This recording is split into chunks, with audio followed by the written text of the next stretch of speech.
کام تو یہ نہایت اعلیٰ ہے، نہایت عرفہ ہے، نبیوں والا کام ہے، لیکن کام کرنے والوں سے غلطی ہو تو وہ ایک الگ بات ہے، اور غلطی ہوتی تو اسی سے ہے جو کام کرے گا۔ تو جو شخص کام کرے گا ہی نہیں تو ظاہر سی بات اس سے غلطی ہوگی کیا۔ اس لیے کچھ لوگوں کو کہتے سنا گیا کہ جماعت والے یہ کرتے ہیں وہ کرتے ہیں۔ بھائی جماعت والے ہم سب ہیں، ہم سارے کے سارے، ہمیں اللہ نے اس کام کے لیے منتخب کیا ہے۔ حضرت عیسیٰ علیہ السلام جو کہ اتنے بڑے اللہ کے پیغمبر ہیں، نبی ہیں اور رسول بھی ہیں، ان پر باقاعدہ کتاب بھی اللہ نے اتاری، اور وہ کیا فرما رہے ہیں کہ اے اللہ تو مجھے امت محمدیہ کا ایک امتی بنا دے، مجھے نبی نہ بنا۔ اس کا ریزن کیا ہے، وجہ کیا ہے کہ امت محمدیہ کی خصوصیت یہ ہے کہ وہ ساری امتوں سے پہلے جنت میں جائے گی، ساری امتوں سے پہلے جنت میں جائے گی۔ اب ظاہر سی بات ہے کہ یہ امت اب آج اپنے حالات کی وجہ سے، اپنے اعمال کی وجہ سے اپنی پریشانیوں میں گری ہوئی۔ یہ جو ہم پہ حالات و پریشانیاں آئی ہیں، کیوں آئی ہیں؟ کہ ہم نے اپنے اعمال کو چھوڑ دیا، نبی پاک صلی اللہ علیہ وسلم کا طریقہ چھوڑ دیا اور اللہ کے حکموں کو توڑ دیا۔ اللہ کے حکم اللہ کے اوامر کے ساتھ ہیں، اللہ کے وعدے اللہ کے حکموں کے ساتھ ہیں، اللہ کے اوامر کے ساتھ ہیں۔ جیسے جیسے ہم اللہ کے حکموں کو پورا کرتے چلے جائیں گے، اللہ تعالیٰ اپنے وعدوں کو پورا کرتے چلے جائیں گے۔ اللہ کے وعدے کیا ہیں اور اللہ کے حکم کیا ہیں ہمیں یہ پتہ ہی نہیں۔ تو دوستو ہم سب کی ذمہ داری یہ ہے کہ ہم دین کو سیکھیں اور سیکھ سیکھ کے عمل کریں۔ کوئی شخص اگر سائیکل چلا نہیں پاتا ہے اور وہ بیٹھ گیا، اسے آپ نے دھکا دے دیا سائیکل بٹھال کے، تو ظاہر سی بات ہے وہ کسی پیڑ سے ٹکرائے گا، کسی انسان سے ٹکرائے گا، کسی چیز سے ٹکرائے گا، خود بھی نقصان اٹھائے گا اور دوسروں کو بھی نقصان پہنچائے گا۔ لیکن اگر جو شخص سیکھا ہوا ہے تو وہ باقاعدگی سے چل کے اپنی منزل تک پہنچ جائے گا۔ ٹھیک اسی طریقے سے اگر ہم دین کو اور اپنے اللہ کے بھیجے ہوئے احکامات کو معلوم کر کے اور پھر اس اعتبار سے دین پہ چلیں گے تو یہ دعوت کی محنت ہے، اسی لیے تو منزل تک پہنچ جائیں گے۔ دعوت کی محنت اسی لیے ہے کہ ہم اللہ کے راستے میں جائیں، اپنے قرآن کو بہتر کریں، اپنے ایمان پہ محنت کریں، اللہ کے بندوں کو اللہ کی جانب بلائیں، اللہ کے بندوں کو اللہ کی جانب بلائیں۔ وہ ناراض لوگ جو اللہ سے ناراض ہیں اور اللہ کے گھروں میں نہیں آ رہے ہیں، یا کسی وجہ سے انہیں معلوم نہیں ہے کہ یہ نماز ہم پہ 5 وقت کی فرض ہے یا صرف 8 دن میں 1 وقت کی فرض ہے۔ نہ جانے کتنے لوگ ہمارے بھائی ایسے ہیں کہ جو ہے صرف جمعہ ہی پڑھتے ہیں اور وہ کافی سمجھتے ہیں، جبکہ نماز تو روزانہ 5 وقت کی فرض ہے۔ کاروبار میں پھنسے ہوئے ہیں، جبکہ کاروبار میں پھنسے ہونے کے باوجود ہم مسجد نہیں آ رہے، تو اس سے سب سے بڑا نقصان کس کو ہو رہا ہے؟ ہمارے اپنے کاروبار کو پہنچ رہا ہے۔ ایک شخص نماز پڑھ رہا ہے اور ایک شخص نماز کو سیکھ کے پڑھ رہا ہے، ان دونوں میں زمین آسمان کا فرق ہے۔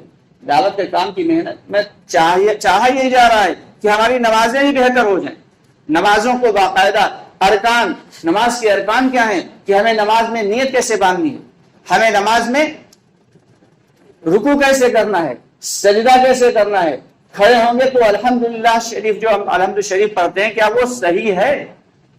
نہ جانے کتنی مرتبہ ایسا ہوا کہ نوجوان ساتھی، بزرگ ساتھی سب بیٹھے ہوئے مذاکرے میں، اور جب مذاکرے میں بیٹھے اور پھر پوچھا گیا کہ بھائی الحمد شریف سناؤ، تو لوگوں نے جو سنائی تو 70% لوگوں کی الحمد شریف صحیح نہیں ہوتی، سورت صحیح نہیں ہوتی، اور 90% لوگوں کو دعائے قنوت یاد نہیں۔ اب ذرا غور کریں دعائے قنوت کیا ہے؟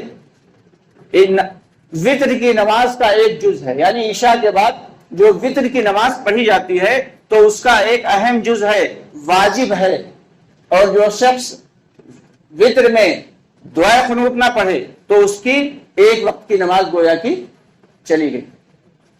اب قل هو اللہ احد پڑھ کے کام چلا لیتے ہیں، جبکہ قل هو اللہ احد پڑھ کے کام نہیں چلتا۔ باقاعدہ علماء کرام سے اس کا مسئلہ سیکھیں، معلوم کریں کہ اگر دعائے قنوت نہیں یاد ہے تو دعائے قنوت کی جگہ ربنا آتنا فی الدنیا حسنہ وفی الآخرۃ حسنہ وقنا عذاب النار یہ پڑھ لیں۔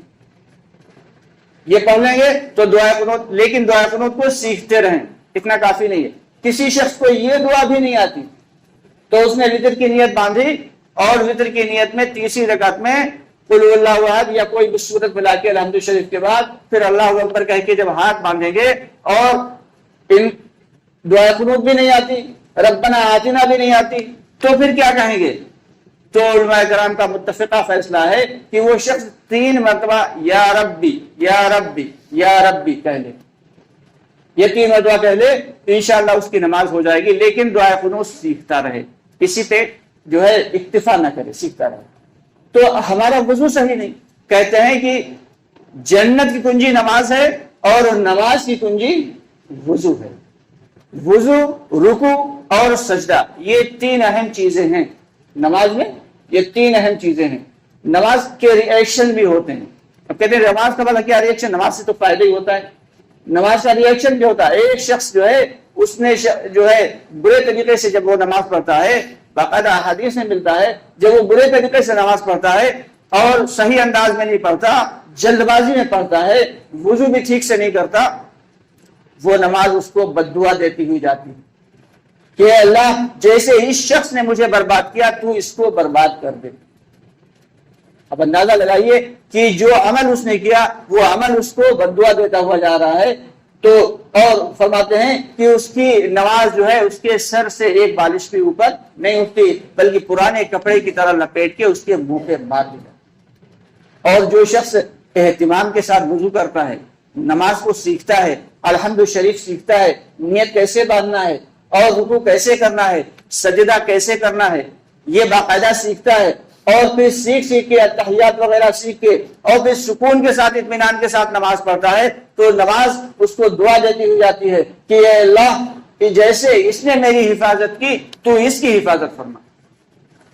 آج ہم لوگوں نے نماز کو تو نہایت ہلکے میں لے لیا، ایک عام سی عادت بن گئی ہے، عادت بنی ہے ہر چیز کی، کھانے کے وقت کھانے کی بھوک لگے کھانے کی عادت بن گئی، پیاس لگی تو پانی پینے کی عادت بن گئی، اس طریقے سے وقت ہوا نماز کا تو نماز پڑھنے کی عادت بن گئی۔ تو یہ عادت نہیں ہے، اس کو عبادت بنانا ہے، اس کو عبادت بنانا ہے، اور یہ عبادت دوستو تبھی بنے گی جب ہم باقاعدگی سے اس کو سیکھیں گے، علماء کرام کے پاس جائیں اور اپنی مسجد کے امام صاحب سے ملاقات کریں، انہیں کچھ ہدیہ پیش کریں اور ان سے کہیں بھائی ہماری الحمد شریف سن لیجئے، ہمیں جو ہے نماز صحیح طریقے سے سکھا دیجئے۔ ایک صحابی آئے، انہوں نے نماز پڑھی، آپ حضرت محمد مصطفیٰ صلی اللہ علیہ وسلم تشریف فرماتے، آپ نے فرمایا کہ تم نے نماز نہیں پڑھی، نماز پڑھو۔ یہ نہیں کہا تم نے نماز صحیح نہیں پڑھی، بلکہ کہا تمہاری نماز تم نے پڑھی ہی نہیں، نماز پڑھو۔ انہوں نے پھر سے نماز پڑھی تو آپ صلی اللہ علیہ وسلم نے فرمایا تم نے نماز نہیں پڑھی، نماز پڑھو۔ 3 مرتبہ یہی عمل ہوا، 4تھی مرتبہ وہ کہنے لگے یا رسول اللہ صلی اللہ علیہ وسلم اس سے بہتر میں نماز نہیں جانتا، آپ مجھے نماز سکھا دیجیے۔ حضرت عمر فاروق رضی اللہ عنہ کے بارے میں آتا ہے تقریباً 1 مہینے میں انہوں نے نماز سیکھی، اور جبریل علیہ السلام نے، اللہ رب العالمین نے جبریل علیہ السلام کو نماز سکھائی، جبریل علیہ السلام نے ہم سب کے آقا نامدار محمد مصطفیٰ صلی اللہ علیہ وسلم کو نماز سکھائی، اور آپ صلی اللہ علیہ وسلم نے صحابہ کرام کو نماز سکھائی۔ تو باقاعدہ سیکھنا ہے، اگر عبادت کو صحیح ڈھنگ سے کرنا ہے تو اس کے لیے اس کے جو ماہرین ہیں، اس کے جو ایکسپرٹ ہیں علماء کرام، ان کے پاس جا کے مسائل معلوم کریں کہ ہماری نماز میں یہ غلطی ہو گئی، کیا نماز ہماری ہو جائے گی؟ تو باقاعدہ مسائل معلوم کریں۔ تو دوستو جب ہماری نماز بہتر ہوگی تب ہم اللہ کے جو فیصلے بھی اسی اعتبار سے اتریں گے، کیونکہ اللہ کے وعدے ہیں۔ ایک حدیث میں آتا ہے، ایک جگہ فرمایا کہ اللہ رب العالمین ذمہ داری لیتے ہیں کہ جو شخص 5 وقت اہتمام کے ساتھ نماز کی پابندی کرے گا، اہتمام کا مطلب کیا ہے؟ مرد کے لیے یہ اہتمام ہے کہ وہ نماز کو سیکھے اور نماز مسجد میں جا کے جماعت کے ساتھ پڑھے، یہ مرد کے لیے اہتمام۔ عورت کے لیے اہتمام یہ ہے کہ وہ نماز کو سیکھے اور گھر کے اندر، اگر کمرے کے اندر بھی کوئی کمرہ ہے کوٹھی ٹائپ کا، تو وہاں پہ جا کے اول وقت میں نماز پڑھے۔ یہ ساری کی ساری چیزیں سیکھنا پڑیں گی دوستو، اور ہمیں اپنے بچوں کو، آنے والی نسلوں کو سکھانا ہے، ورنہ حالات کیا ہیں ہم سب جانتے ہیں۔ آج دنیا کے حالات کیا ہیں، آج اسلام کو مٹانے کی جو کوششیں کی جا رہی ہیں، تو اس کا ریزن کیا ہے؟ کیونکہ ہم نے اپنے اسلام کو سمجھا ہی نہیں، اپنے ایمان پہ محنت ہی نہیں کی۔ تو جب تک ہم محنت نہیں کریں گے تب تک اسلام کو سمجھیں گے نہیں، اور جب تک اسلام کو سمجھیں گے نہیں ہم صحیح ڈھنگ سے عمل کرنے والے نہیں بنیں گے۔ تو ہم سب کو فکروں کے ساتھ اپنے اخلاق کو بہتر بنانا ہے کہ ہمارے اخلاق کیسے ہوں، ہمارے اخلاق ایسے بلند والا ہوں کہ لوگ خود کہیں کہ ہم آپ جیسے بننا چاہیں، جبکہ ہمارے اخلاق تو اس کے الٹے ہو گئے، اللہ معاف کرے۔ ایک صحابی نے جو ہے دکان کھولی، کپڑے کی دکان کھولی، اور دکان کھولنے کے بعد انہوں نے ان کی بکری بہترین انداز میں ہونے لگی۔ وہ اس اعتبار سے کام کرتے تھے کم سے کم پرافٹ میں اور زیادہ سے زیادہ مال بکے، اس اعتبار سے کام کرتے تھے، اور ان کی بکری بہترین ہونے لگی، اچھے سے اچھا ان کا کام چلنے لگا۔ ایک دن ایک شخص آیا ان کے پاس، کہنے لگا کہ حضرت کل ہم آپ کے پاس سے یہ کپڑا لے گئے تھے، لیکن یہ کپڑا مجھے پسند نہیں آیا، آپ اس کو رکھ لیجئے اور اس کے بدلے ہماری رقم ہم کو واپس کر دیجیے۔ انہوں نے ارے بڑی خوشی سے، انہوں نے کہا بڑی خوشی سے اس سے لیا سامان اور رکھ لیا، اور کتنے کا لے گئے تھے؟ اتنے کا۔ اس کو اٹھا کے پیسے دیے اور دکان کا شٹر بند کر دیا، اور اس کے بعد پھر انہوں نے دکان نہیں کھولی، اس سامان کو انہوں نے ایسے بیچ دیا، دوسروں کے ہاتھ بیچ دیا اور دکان نہیں کھولی۔ لوگوں نے کہا اچھی بڑی چلتی پھرتی دکان آپ نے کیوں بند کر دی حضرت؟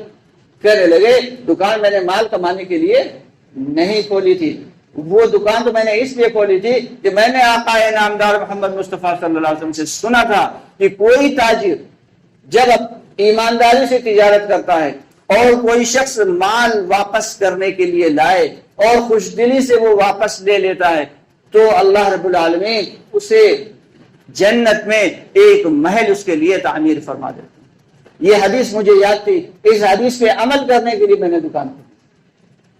آج چلے جائیں اپنے ایمان والے بھائی جو ہیں ان کی دکان پہ چلے جائیں، باقاعدہ بورڈ لگا ہوگا بکا ہوا مال واپس نہیں ہوگا۔ تو یہ اسلام کا تقاضا، اسلام کے اخلاق نہیں ہے دوستو۔ ہمیں اپنے اخلاق کو بہتر بنانا ہے کہ مارکیٹ میں دکانیں ہیں، ادھر بھی دکانیں ہیں ادھر بھی دکانیں ہیں، ادھر شخص جو دکانیں ہیں وہ سامنے مسلمان کے سامنے ایک یہودی کی دکان ہے، اور جو اسلام والا ہے جو مسلمان ہے اس کے یہاں خوب بکری ہو رہی کہ تھوڑی دیر کے بعد ایک شخص آیا سامان لینے، کہا وہ سامنے والے کے پاس یہودی کے پاس چلے جاؤ اس سے لے لو۔ کہا نہیں ہم تو آپ سے لینے آئے۔ کہا نہیں ہمارے پاس تو الحمدللہ 2-3 دن کھانے بھر کا انتظام ہو گیا، لیکن صبح سے اس کی دکان پہ اس یہودی کے یہاں ایک کسٹمر نہیں پہنچا، تم اس کے یہاں سے سامان لے لو۔ یہ ہے ہمارے اخلاق۔ تو دوستو ہمیں اپنے اخلاق کو بہتر کرنا ہے، اور ہر عمل ہمیں صرف اور صرف اللہ کی رضا کے لیے کرنا ہے، چاہے وہ کیسا بھی عمل ہو، چھوٹا ہو یا بڑا ہو، ہر نیک عمل ہم صرف اللہ کو راضی کرنے کے لیے کریں۔ جب اس طریقے سے اپنی زندگی کو سنواریں گے تو یہ حالات جو ہم پہ آ رہے ہیں، یہ جو مصیبتیں آ رہی ہیں، یہ دنیاوی پریشانیاں جو آ رہی ہیں، یہ بھی دور ہو جائیں گی، اور کل کو آنے والی میدان حشر میں آنے والی وہ آخرت کی پریشانی بھی اللہ رب العالمین دور فرما دیں گے، کریں گے انشاءاللہ۔ اللہ ہم سب کو کہنے سننے زیادہ عمل کی توفیق عطا فرمائے۔